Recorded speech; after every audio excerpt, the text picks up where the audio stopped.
pinto beans that I brought are from southern Kentucky, and the ham is from Dobson Farms. I'm Kate Fields. I am a biologist-turned-pastor. I live at the intersection of biology and theology, and I'm passionate about connecting people of faith to the local food system as a major way to care for God's creation. Last fall, Belmont United Methodist Church hosted a food and faith class. Some had never really sought to eat local food, and some had never met a farmer.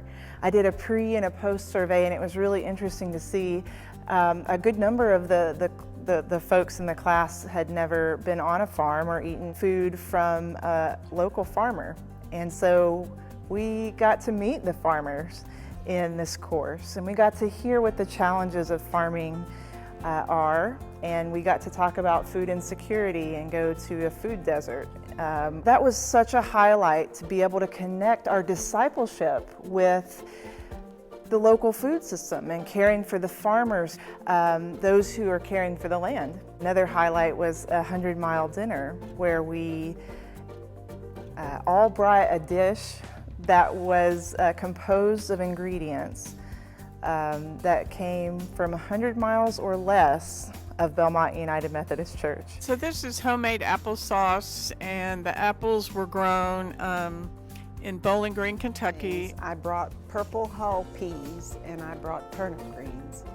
And the sweet potatoes are from Smiley's Farm, which is up in Robertson County.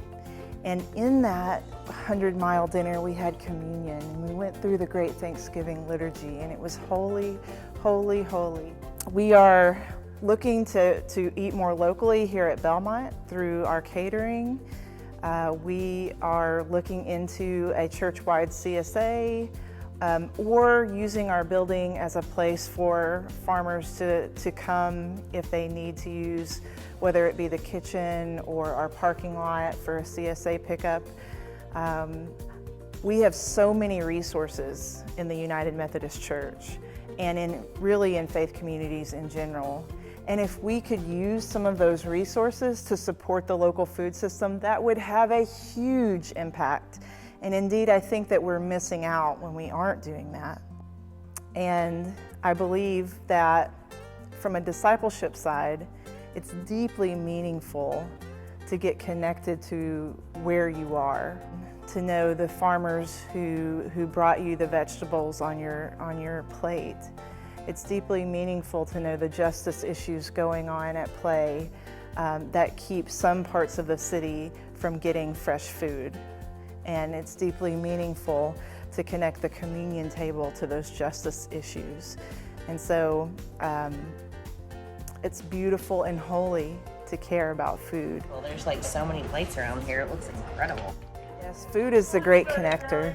And so when we have a church-wide meal, that's when we have the best attendance. It's when we get a chance to gather around the table and eat and talk and build community.